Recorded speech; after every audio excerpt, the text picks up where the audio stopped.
Let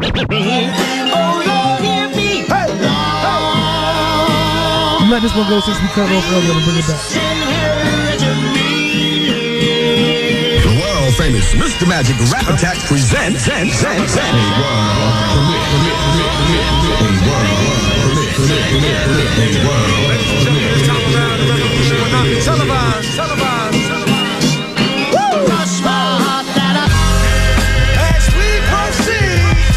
Hello everyone, this is Stritch here, back after a little reprieve with my guy T-Mare. It's good to be back. It's great to be back. We got a lot to talk about. Unfortunately, we missed last week's Friday show, but it is what it is. Right. I think that's really what we decided. It's not easy to get together when you're busy working, full time and, other extracurricular activities occurring. So we hope to have 2 a week here on out. But, we got a lot to talk about today. Had a long break, so plenty to discuss in the sports world. Such as, let's see, UConn, Syracuse last night. I know you were at that game. I was there. It was a great atmosphere, great environment. The crowd, even though there wasn't really much to cheer about for the UConn side, when UConn was getting going, the crowd was getting loud. There was a real loud "Let's Go Huskies" chant, like right during the comeback, which got me pumped. I was like, yeah, this is happening. And then right after that, I think we probably got outscored like an 8-0 run, just to ruin any momentum we had. So frustrating game to watch, but great environment. Had a lot of characters there. We had Rampone, we had Jared from the league. We had Squit, Goose. I saw Goose. Goose was there, and I saw Bob Mazzucato was there. It was Berlin City. Tim Cody was on the Titantron from Berlin. Wow. So Berlin was well represented here. Love to hear that. And it was wasn't it Emma? Yeah. Oh yeah. Emma was there, of course. Who else did I met? Well, I know that I had a couple people. Yeah, Traff. Also, two of my friends, Kenny and Toto, were there. Oh, were they? Yeah, Toto was there. He was mobbing around MSG. I think he was talking some shit to a Zags fan at one point who was drunk chirping him. Oh, boy. I would have loved to see that. I would have been right in that guy's ear with him. Was Goodman there? Jeff Goodman? For those of you who don't know, ESPN analyst, just loves making fun of college kids for a living. He's kind of a prick. He's a piece of shit, but no, I didn't see him there. If I did see him, I would have. Would I have said something? I don't know. I would have yelled something at him in his general direction. Just to let him know. I do go at him on Twitter all the time because I feel like I have to. I have to, give the Huskies some sort of like defense. I have to defend them somehow. And I'm not going to let Goodman talk bad about him like that. Yeah. Got to remind him about the 2014 championship. He tends to forget about that one. He thinks it was back in the 70s when they won it, but he's mistaken. I blocked him on Twitter, so I can't see anything he says anymore. But if you want to get your blood boiling a little bit and you want to see him talk shit about UConn, I mean, I'd go to his page. Yeah, the only time I go to look at his page is when I'm told by someone that he is talking bad about UConn, and then I'm kind of like, I come to the rescue, get into his mentions. I've gotten a few replies. We've gone back and forth a couple times. So he knows I'm there, and, I'm not going to let up. That's for sure, because I can't let my Huskies down, especially in this tough, I gotta support the young guys. It's been a tough couple years for the Huskies, unfortunately. We haven't had a big run since, 15? Yeah. So It's been a couple years, or was it 14? I was getting mixed 2014 was the championship year. Yeah, 14. 2015 we missed. We bounced back, though. Yeah. Or we were respectable. 2016 was the year that we beat Colorado first round, that we lost to Kansas. Right. But, if it comes down to if we miss the tournament again, that's 3 in the last 4 years. Yeah, that's right. That's not good. Acceptable. Not acceptable. Yeah, it feels like 14 was just yesterday. I was up at the University of Connecticut, shirt off, leading the charge, leading all the fuck Florida chants. It was a grand old time. A time to be alive. The championship game, it was just miraculous stuff. I got to say, I went, of course, went to UConn. I was there 2013, fall 2013. I went to school there, transferred for spring of 2014, so I missed all of it. I missed everything. Terrible. And that's the only reason I went to the school, basically, was because of the basketball team. Yeah. So, it happened so long ago, but I'm still jealous of you because you got to experience. Oh yeah, I was there firsthand. Quite the time. I was in the riot, celebrating the championship. People remember memories. I remember like a length of time. It started when I was in Florida on spring break with my family, watching the first round of the tournament, checking my bracket. I think I had St. Joe's in a couple, and also UConn, and watching Amita bury two of the most clutch free throws in the history of college basketball to send the game to overtime, like from outside a bar, because I was still under 21. So I'm watching from outside with my parents, and then when it went to overtime, ran back to the hotel room to watch them win. So literally unbelievable. I just remember that. And then the next game, I believe did they draw Nova? Was it? They drew someone who historically chokes. It was That's Nova why Nova next. came to mind. It was Nova. Okay. It was. A team that historically chokes in the tournament, so that's why Nova rang a bell. And then after Nova, was it I think it was Michigan State. Yeah. Yep. Where ASAP Philly had the walk-off banger, which was awesome. And then Final Four, Florida. And then Kentucky. All the one-and-done guys. All the one-and-done guys. Which is something I think the Huskies don't really get nowadays. I mean, even Syracuse, they probably have a one-and-done guy in battle, potentially. No? He's a sophomore now. Oh, he's a sophomore. But he's most likely will go. Yeah. And but in recent years, like Malachi Richardson, he was one-and-done. Yep. I mean, UConn hasn't had a one-and-done. When was the last time UConn Drummond? Drummond was the last one and done. I think he was like the first one and done. I don't think we've had too many.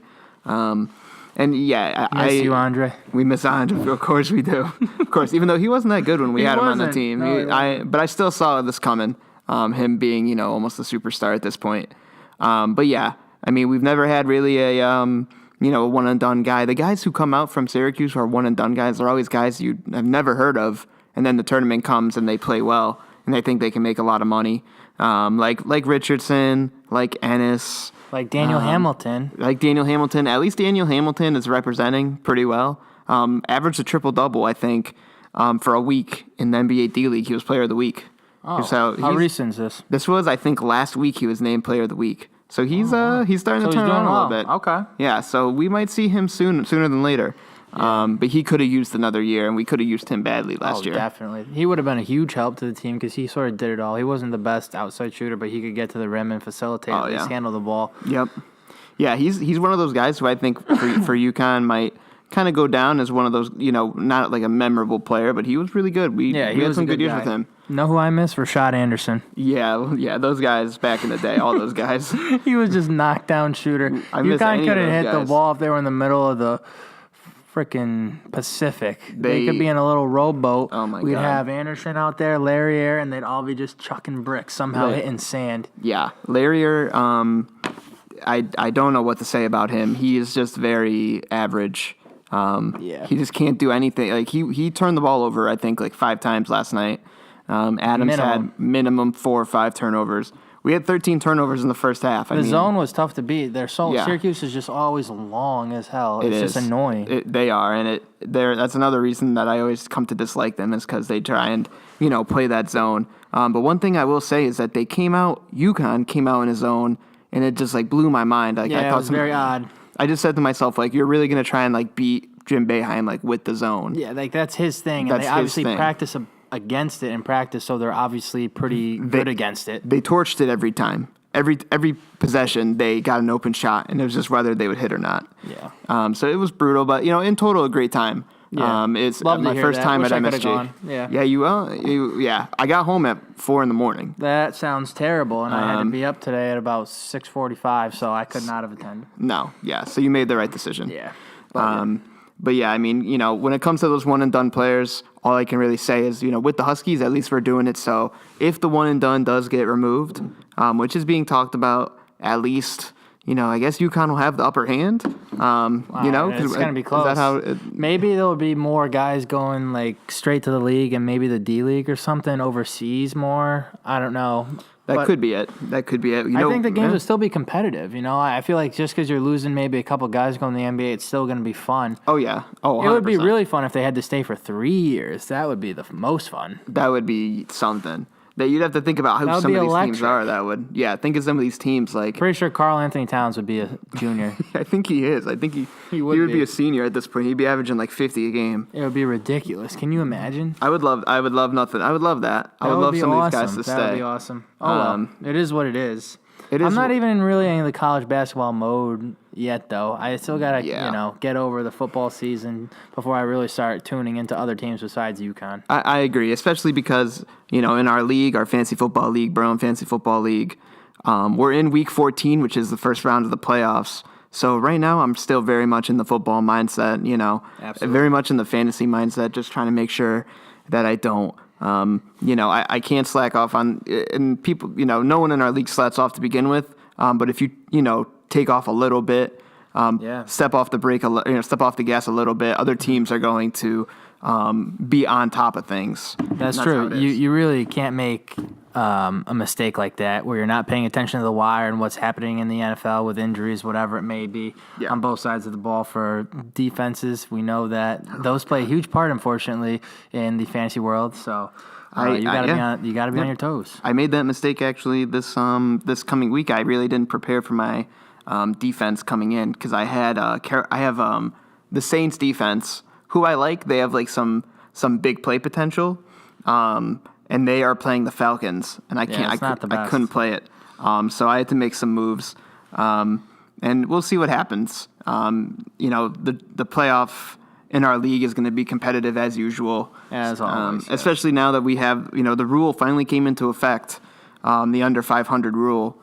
So we did get 3 teams from our division all said and done. Yeah. And I finished 7-6. I just didn't have as many points as Team Palladino. Yeah. So I'm out. I went 7-6 though. Technically finished 5th overall. Right in the mix. Yeah. I'm back in the mix. Finished ahead of Jared. Respect to Jared. He's in the mix as well. He came in 6th, so he was close to making his first playoff appearance. In the mix though. He was in the mix per usual. Relevant as he likes to Always say. relevant. Always relevant. He probably should have been in the playoffs, but I don't know. He just got a taste of, I guess, what it's like to be on the other side. Yeah. For the first time ever. That's a good point. It's a good point that, sometimes when you're in the league, you're not really affected by these rules and you vote on these rules, and then when they come back and you're a part of them, they can bite you, but they're made for a reason. We've had already some discussions in our league about too many discussions about For all we rule know, changes. Jared could have been 7-6, and if Pop beat me this week, let's see, and let's just say he tied for 3rd, and he had the, he was in our division, and Josh went 6-7 or whatever. Yeah. However it may have been, it could have worked in his benefit too. Easily. So, Jared still had a good year. Definitely not the ending he wanted, but each year he's, gets a little closer. I think next year's the year for Team Silverman. I do too. I think we're finally, the streak has to be broken. I think it's coming. I think next year is the year. Especially how this one kind of like cracked out, how this one kind of played out for Jared. I could see a comeback in a big way. Yeah. But for the playoffs for our league, just to let everyone know, it's me, Mayor, versus Brendan in the first round of the AFC side. It's going to be close. I'm projected to win by 4, which I don't really understand how that's a thing, especially because I'm missing one of my best players, Gronk. If you didn't know, I'm sure everyone knows at this point. He is suspended for Week 14 because Rob Gronkowski decided to throw an elbow at Tre'Davious White, right? And hit him right in the head. Hit him in the back of the head. That's something we'll get into in a moment. I have strong feelings about that. And then on the other side, it's Chewy's playing Pa. So that should be a good one. I like Pa on that one by a lot. I think that would have, let's see, top 3 team here behind. Well, the fact that you're not healthy is huge, but I think I would have ran the table. I got unlucky. I'll put that in stone right now. Okay. It is what it is, but hey. We'll have to see. You have to make sure you set your I'll track it. Don't worry about that. But it is what it is. I'm still a 2-time champ back-to-back. No one's yet to do that. Maybe you, this mayor. You'd be joining an elite class. It would be an elite class. That is for sure. If you could get the back-to-back like me. It would say something if I won again, because that'd mean that this podcast kind of makes up 80% of the trophy names on the trophy itself. That's 4 or true. 5. That's true. People should need to understand that. Since the trophy started, I'm on it twice. You're on it once. So yeah, 75% is on this pod. So it's important to listen during the fantasy season. We unfortunately started late, so we couldn't give too many tips. Yes. However, I was able to start off a new trend. Stritch's locks of the week, I guess we could call it for now. Dallas plus 1.5, Seahawks plus 4, 4.5, whatever you had, and then the Bengals plus 5.5. 3 for 3. Can't say I'm surprised that I called it because, again, don't gamble anymore, but still obviously like to track what would have been plays or just, the Vegas lines in general to see what they're thinking just intrigues me. But, yes, 3 for 3. Let's see. We're probably going to do another pod Friday, we're hoping. Hopefully have a guest. D'Lo bailed. Obviously, actually, he didn't bail because we all kind of bailed. We all kind of had. I know people were anticipating 44, the God, on the pod. So I think it's safe to say he'll be on soon at some point. At some point. So we'll probably record Friday. So I can give you, let's see, Thursday's game I'm pretty sure is going to be the Bengals. I know they're on the short week. Saints, Falcons. It's Saints Falcons. Yes. Oh, okay. So it's Saints Falcons -1. Wow. It's basically it's a pick 'em basically. Basically a pick here. This is tough. I'd have to definitely do some research, but my initial thoughts are I really like Atlanta in this one. I think they'll win at home. Okay. The reason being, I think they'll just be able to. I don't like the Saints really on the road ever, and I think that Breeze does historically not play as well as he does at home as he does on the road. I think that Julio's going to have a day too. You can pencil him in for maybe I'd say 7 or 8 catches, well over 100 and a touchdown. Okay, I feel like he tends to get the best of the Saints. He does. I agree. But I'd have to again look into that. I'm not feeling confident in that one. More to come though on the picks. I'll have to do some research, look into the Sunday night and obviously Monday nights, the Pats. That'll be an interesting one. But I'll do my research and I'll get back to the people with straight winners on the NFL. Right. I really don't do basketball or college, so NBA, I can't tell you the winners. Football is usually, I won't say the easiest, but it's what I like to do the most. It's at least the most like, you got to try every week. You can't take days off like in the NBA. We know it's a marathon in the NBA. Not everyone brings it every night. You got to take everyone takes some days off. Exactly. So. Exactly. Yeah. There's no guarantees with NBA. At least with NFL, you kind of know what teams like. You have a better sense because you really don't know day in day out what teams are playing for the NBA and NCAA. Mm-hmm. So I don't blame you. But yeah, we'll have those other picks. But so you're saying Falcons? What was it? Are they getting? It's -1. So Falcons -1. Play that if you like to bet. Okay. Yeah. I won't be playing it. Right. Sorry, I won't be losing. If it loses, I'm sorry that I won't be losing money. But 3 for 3 last week. I do what I can. Okay. Okay. Yeah. But, 3-0. Not you. Can't start any better than that. No, 3-0 on the hot Snowball pod. Documented picks here. Maybe it'd be more serious if it was for money. People would think I'm like being serious, but I am being serious. Those are my picks. I put my word is just as good as money. Right. All right. Exactly. And one more thing about the fantasy football, we've definitely had some comments where people thought that this was going to be a little more fantasy football like. Not fantasy football focused, but we talk about it a little more. And you made a good point is that it's already basically over. And that's the tough part. Unfortunately. Next year, I'm sure we'll be going strong in the summer seasons to discuss a lot of people we like. So I feel like we're going to gain a lot there because I always get the side text from random people saying, help me. Of course. And I get him as well. Unfortunately, this year I couldn't lead my boy Toto to a ship like I did last year. He just got hosed this year. He had a stellar team, but it is what it is. I do what I can, Yeah. And just goes to show we could run through these other leagues like no problem. 100%. I don't want to sound cocky, but we absolutely would. Not to brag. But 3-0 would run through every other league. Not a problem if you throw me in there. So exactly.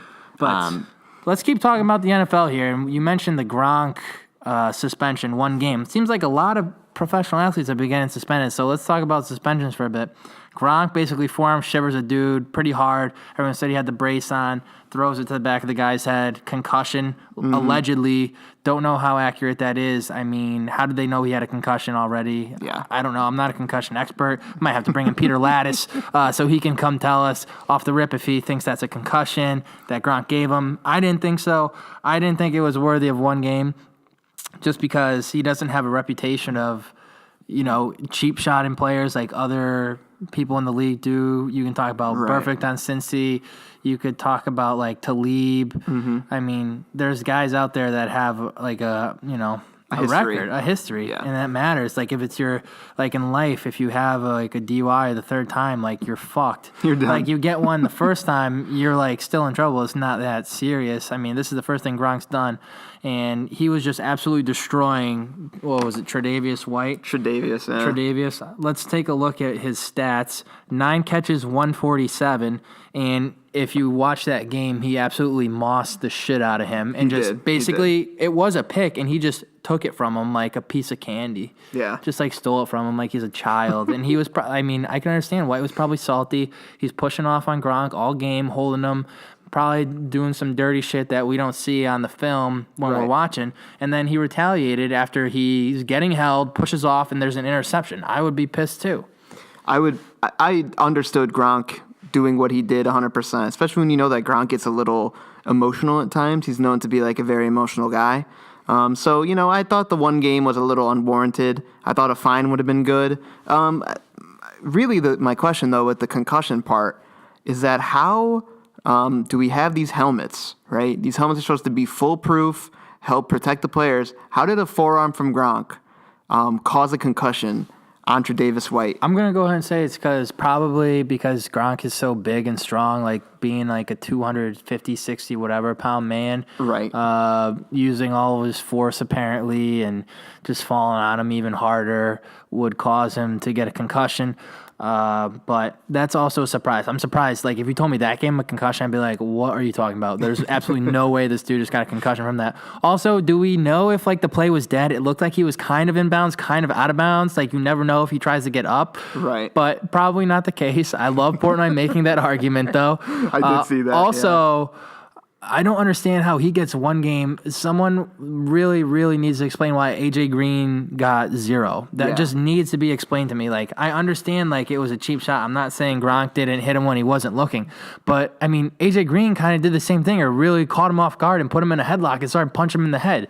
Like, what's the intent there? It makes no sense. That makes no sense. I agree. I agree 100%. I feel like what the suspension came out to be was like, it was really a media reaction. The media was going crazy about this, and the only thing, Stephen A. Smith said he should have gotten 3 games.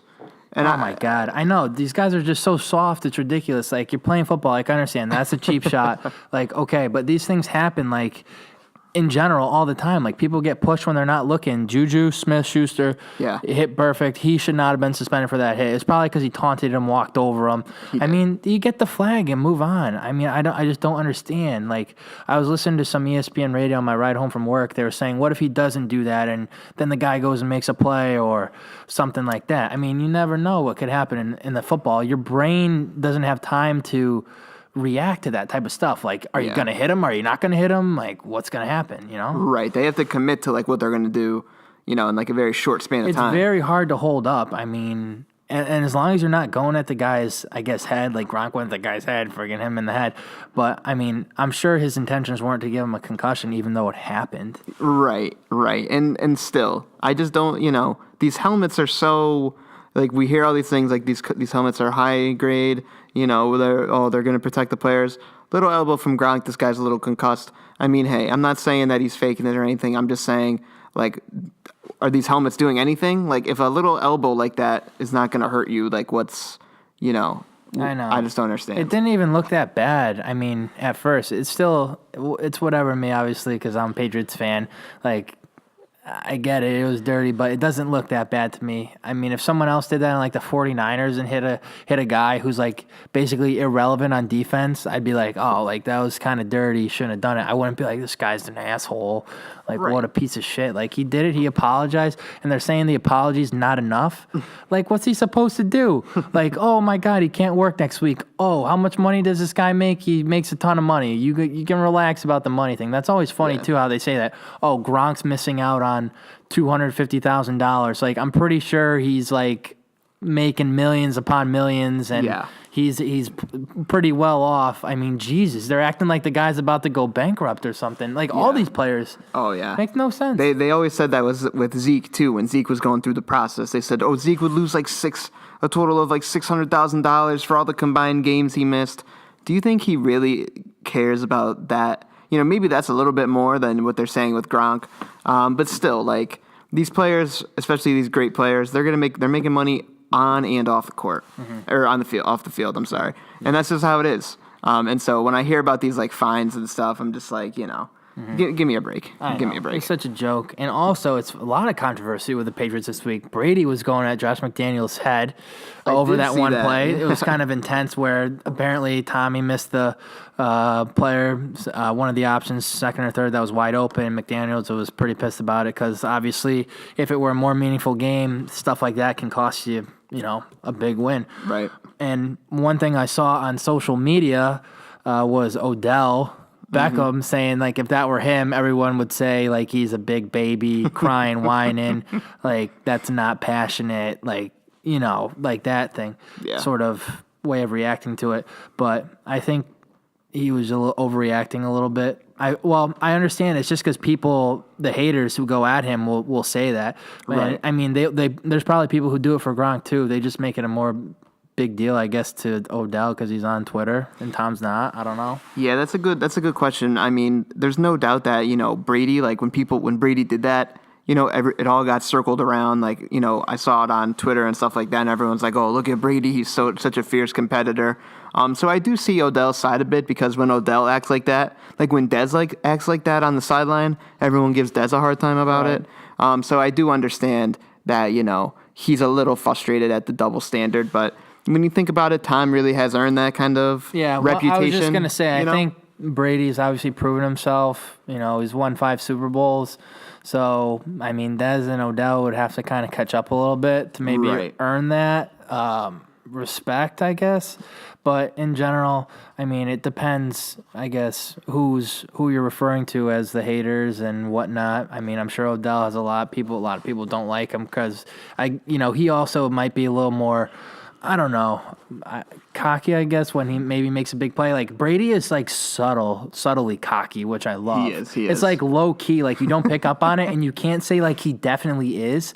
But I think he definitely is more than, like, the average player. People just don't realize it. I feel like he definitely talks a lot of shit. And, like, he gets fired up and stuff, but you don't see it like you do with, like, Odell and other receivers who are, like, showboating after, like, nice plays. Like, Tommy will give you, like, a fist pumper, let's go. But he's subtly, like, on Instagram and stuff after he wins, putting out his posts, like the TV Times. Yeah. It's hilarious. He just trolls the other teams. Absolutely. He does. I do like Tom. I have taken a swing on him. Those are made before the game. Yeah. No, like he tweets them literally right after they win, like the TV Times. It's crazy. I love it. I love it too. I do love it. I'm not a fan of the Pats as a whole, but I'm a big, Brady and Gronk fan. I'm a big Brady and Gronk. Oh, yeah, of course. And LeGarrette Blount. Once LeGarrette signs back with them at some point, because he's coming back. Yeah. But yeah, unfortunate that Gronk's going to do that to me. Ruin, potentially, depending upon, maybe it's a blessing in disguise. Maybe, who did you add?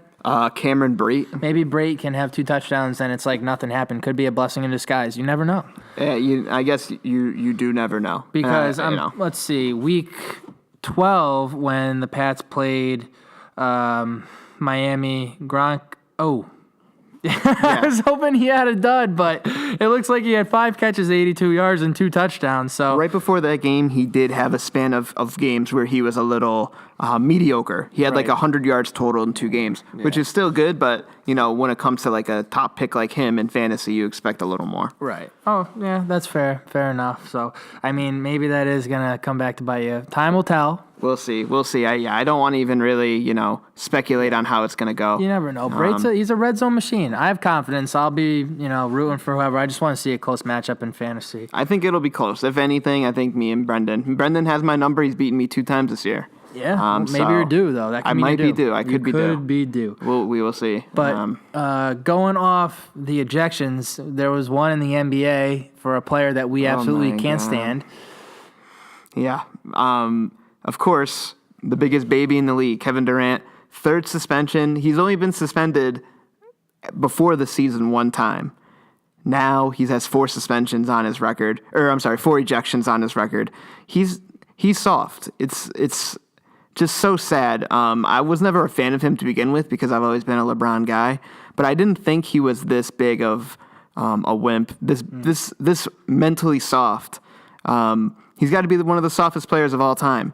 I was looking for Christmas gifts actually for my brother, and there was a T-shirt I saw, and it was KD, and he was on his computer, and there's like Twitter's up on the screen. And he's like trying to tweet something out. Mm-hmm. My God. His reputation is beyond tarnished at this point. Yeah, I feel like he can't really play anywhere but Golden State. I was thinking about this a little bit after the situation occurred. Like, where would he go? And people would be like, oh, yes, we have KD. Like, maybe some of the worst teams, like, if they're that bad. But I feel like if he went anywhere initially, like, a lot of people would boo him. But maybe I'm wrong. Like, if he came to the Celtics, I would be so disappointed. Like, I would be distraught having to root for him. Like, it would be tough. It would be very hard. Like, Curry, like, I can't root for Steph Curry. Like, I don't know what it is. I just can't do it. I can't do it. There's like, and the thing is, a lot of guys, I like to root for everyone in general in sports. I mean, there's a few guys that I don't like. I mean, KD and Steph are 2 of them that are up there in every sport. I mean, other than, Aaron Judge. Mm-hmm. Of course. I'm trying to think of anyone else that I don't want to do well. Let's think NFL. Is there anyone in the NFL I don't like? It used to be Peyton. Like, I don't even hate Peyton. Like, he's a good dude. I don't think he's even close to Brady, so I don't consider him a threat.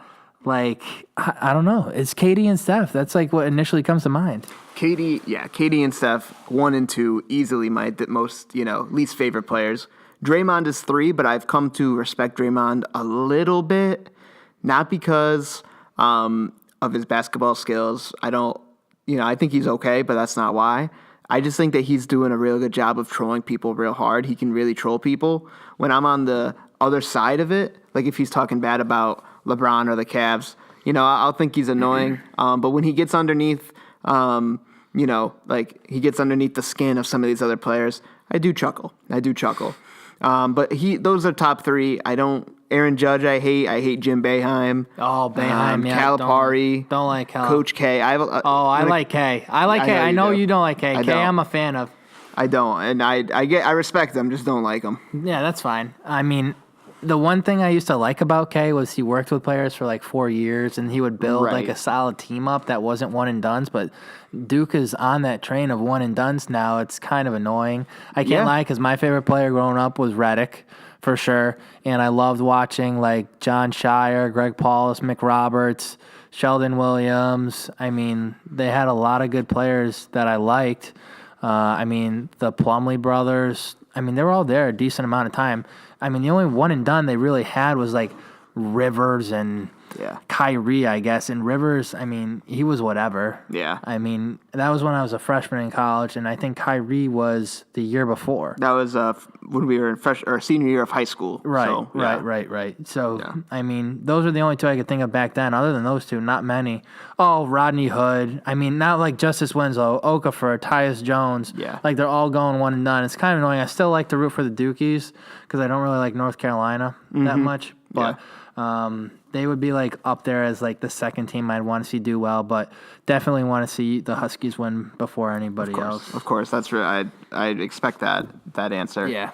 But I think I talked to someone else about this recently that When it comes to Duke, this Duke team just doesn't feel like Duke. Duke doesn't feel like Duke anymore. No, it doesn't. You're right. That's why it's like weird for me to like root for them. But I mean, because I hate Kentucky, honestly. Yeah. I mean, they're one of my least favorite teams. Like, I just don't like the style that they do with the whole one and done thing. Me neither. Nothing like the classic ESPN piece they did on them a while back when it was like Towns, I think Trey Lyles. Yeah. I'm trying to think of who was that Murray's year? Could have been Booker in there, maybe. Booker was in there, I'm pretty sure. I don't know. Yeah. Just whatever year with Towns, Cauley Stein. Yep. I don't know. But they basically had all the kids who were going to class. They're like, oh, yeah, we go to school. They're showing them like sitting down in some stupid like lecture hall. Like, you got to be kidding me. The fact that ESPN aired that and tried to convince people that these kids went to class, that was hysterical to me. Like Carl Anthony, like, what? Are you kidding me? There's no way this dude goes to class. Like, what a joke. Like, he must be taking like the minimum credits, the easiest classes, and just playing basketball all the time, then leaving. Like, stupid. 100. You know what I bet they do is they have these kids take just what they have to take. They take 4 classes to be full-time. And then by the time the end of the spring semester's over, it doesn't matter. Yeah, like Carl Anthony Towns, it doesn't matter if Carl Anthony Towns got a C in, anthropology or not. Doesn't matter if he failed. Doesn't matter if he failed. It really doesn't. After the season's over, he could go do anything he wants, honestly. He could do anything. And the one thing that Calipari does now is you could use that term, I guess, but he recruits players that have like really good grade point averages and aren't like the best players, so that they keep up the APR and they get the graduated player thing. They do have like that little like stipulation where you need to have that good APR score. So they like, I was looking this year and they recruited some like 2-star guy who won't do anything, but he's a good scholar. So they do that type of stuff. And I of course hate Calipari with a passion and his one and done. I hope that the one and done rule goes away just so that he has to like figure out a new way to win, because coaching wise, I don't think he's a top tier guy. No, I mean, the only thing I could say in his defense would be when he was at UMass and he sort of put them on the map and took them pretty far with Marcus Camby. Yep. But other than that, what he's done lately, he made it to I guess taking like a group of freshmen to like the final is impressive. But in general, when they're all studs, like look at the Duke team and all the freshmen they have, it's obviously not too difficult. I mean, all the top picks are supposed to be, one and done guys. So, I don't know. It's definitely a good debate to have here and there. It is. It's going to be interesting to see if the NBA actually, does anything regarding that whole, rule change. There's always talk about the rule getting changed, but I'll believe it when I see it, basically. But just getting back to KD real quick, just to finish up with him, if, he ever hopes to, get the respect of the NBA fan base, any NBA fans, basketball fans in general, he's going to have to come out and just say, what I did was soft, and I acknowledge that now.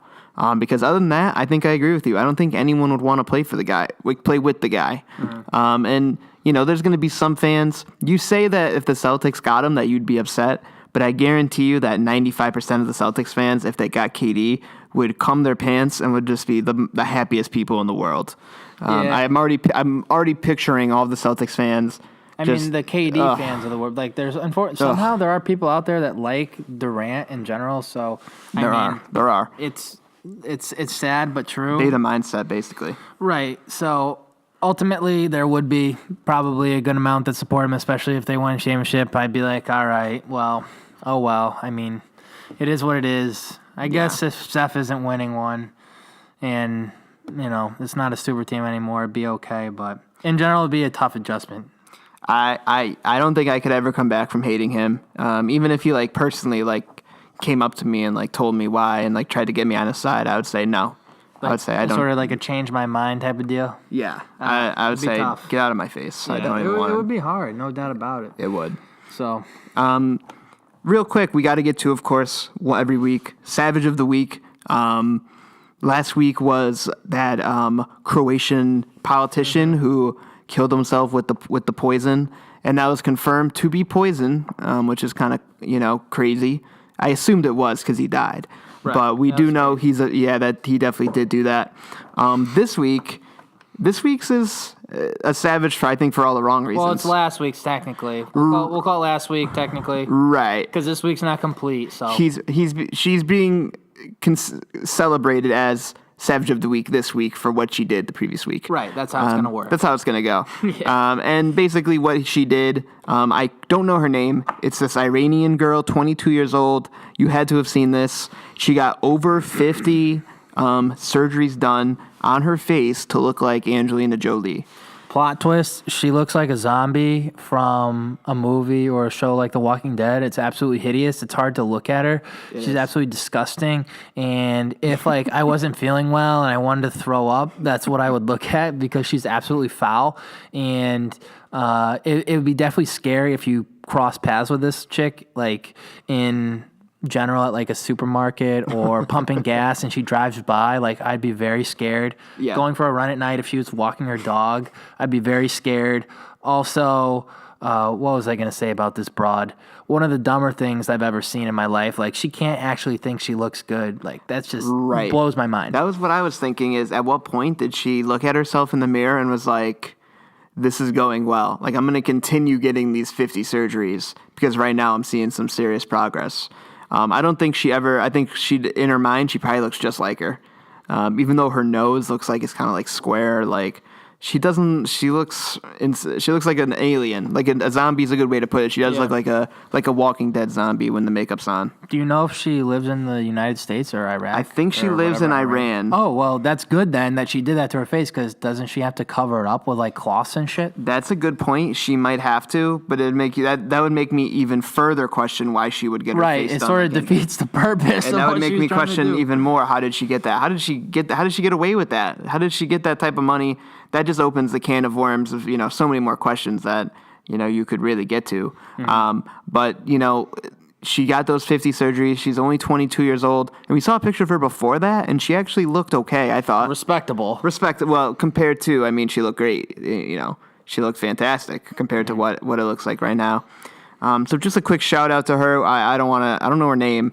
No, the Iranian chick, though. This Iranian girl who wants to look like Angelina Jolie, and she doesn't. Mm-hmm. So, Savage of the Week. Mm-hmm. Thanks for playing, and well done with your face, I guess. Right. And okay, we're doing pretty well on time here. We'll just touch upon a couple quick topics that we'd like to discuss. Maybe just spend a couple minutes on each or less. Yeah, real quick. Yeah. All right. So also recently, what we had happening in the sports world. Let's see. LeVar pulls LiAngelo. Do we like that move, Mayor? I do like that move. Wow. I think LeVar is 2 steps ahead. I think he's already got a team set up in mind. With LaMelo and LiAngelo, they're going to go overseas. They're going to build up their brand overseas. He's going to get some Chinese billionaire to sign on to the Big Baller brand. It's all according to the plan. I don't know. I have to disagree here because I think who's going to watch this kid play? Like, who's going to watch LiAngelo Ball play basketball? And it's funny that you say some China billionaire after they just tried to steal from. Like, he stole from, I know, he did, but Louis Vuitton in China. They're saying the team that they're going to go to is in China. That just blows my mind a little bit. I don't understand how that's going to work exactly. I don't have any faith in what LeVar Ball's done. It just looks very, very, very not promising. That's all I can say. I'm just going to say let the master. Like, okay, let's be real. He has worked some serious magic because Lonzo Ball clearly is struggling, not a number 2.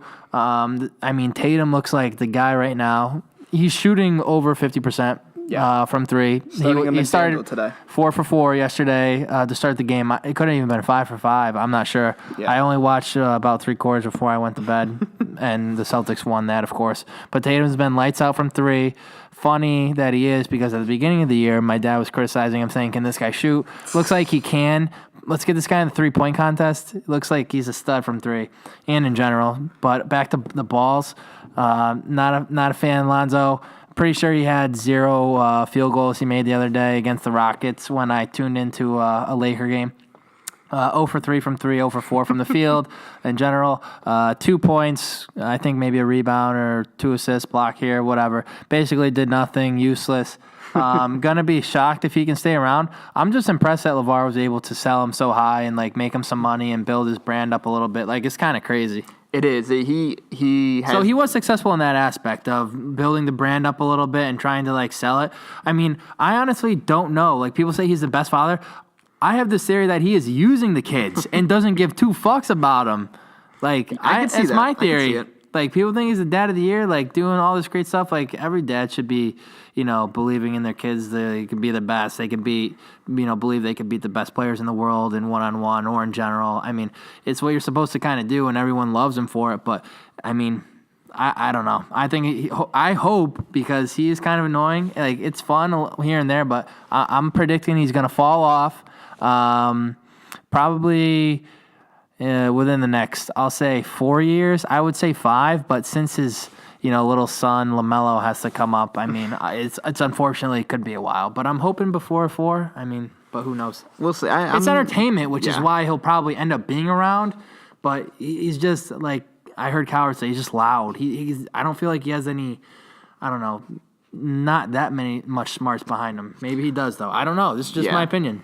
No, I agree. I don't think he, has really the smarts. I just think he does have a plan in mind, and I don't know if this was actually the plan, but to bring them to China, I don't think it was. But you got to make do with what you can, and I think for him to do that and take that kind of like leap of faith, I just like the idea is all.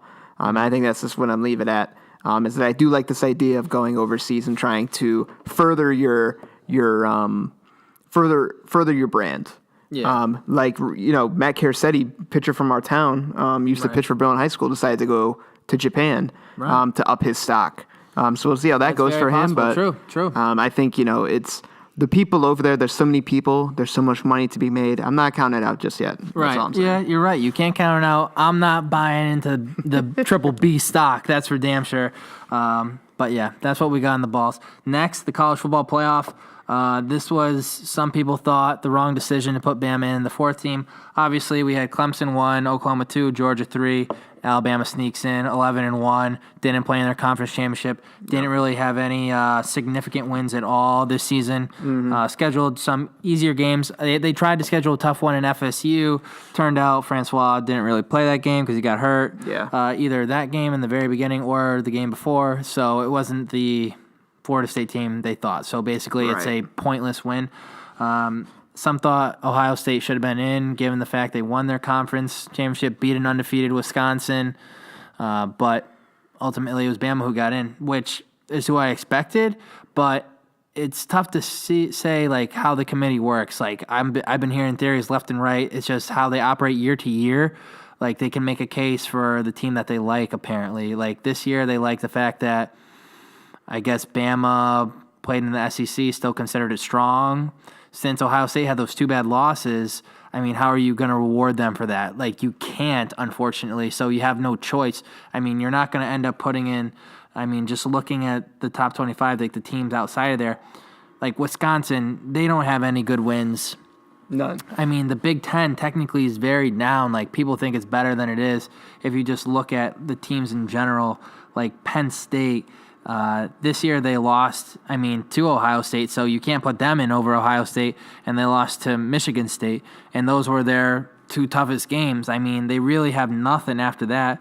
Auburn, unfortunately for them, they lost to, I'm pretty sure, the number one, they lost to Clemson, the number 1 team on the road, and they lost to Georgia, who was at one point the number 1 team on the neutral site in the SEC championship, and then on the road at LSU. You can't give a 3-loss team in there.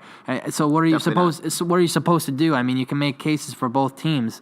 I wouldn't have been upset either way if it's Ohio State who's in or Alabama, but I feel like a lot of people are upset with what's happening in college football. I will say I think Bama should have gotten in. I think I agree with you there that Bama did deserve that. Just because of their pedigree and because they made the championship last year, they kind of they should be able to get a chance to, prove themselves again. But I wanted Ohio State to make it for 2 reasons. One, I'm a guy who thinks that if you win a bowl, or if you win your conference, you should get into the playoff. I think that should be a change that they should make, along with making it more teams. They should make it so that the conference champions do get in, because I think UCF, I think they would have done something. I don't think they deserve the number 4 or anything like that. I'm not saying anything like that, but I think each conference champion deserves a chance. Or maybe like one of the group of 5, the AAC and Sun Belt should get in. But number 2, I just like to see Nick Saban complain. He gets really upset. And I just want to see Alabama freak out. Alabama's going through a tough time right now with their whole governor race, or not governor race. I'm sorry. I think it's a Senate race, with that Judge Roy Moore. It's been getting ugly, and there's such bad publicity that everyone's not thinking high.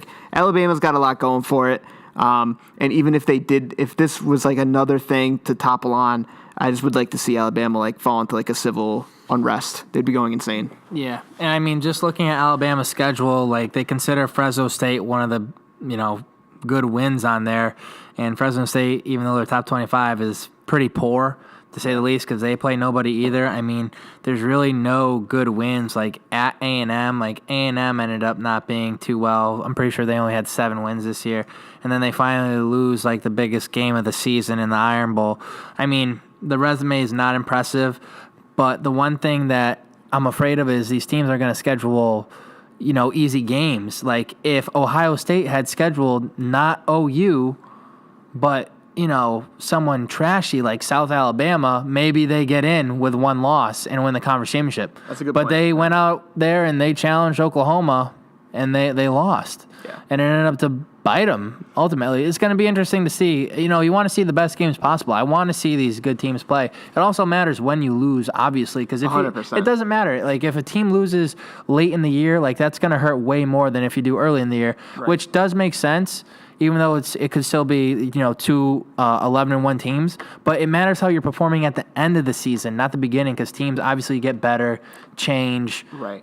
It's just how it works. So that does matter. But 100%, I agree. I do agree.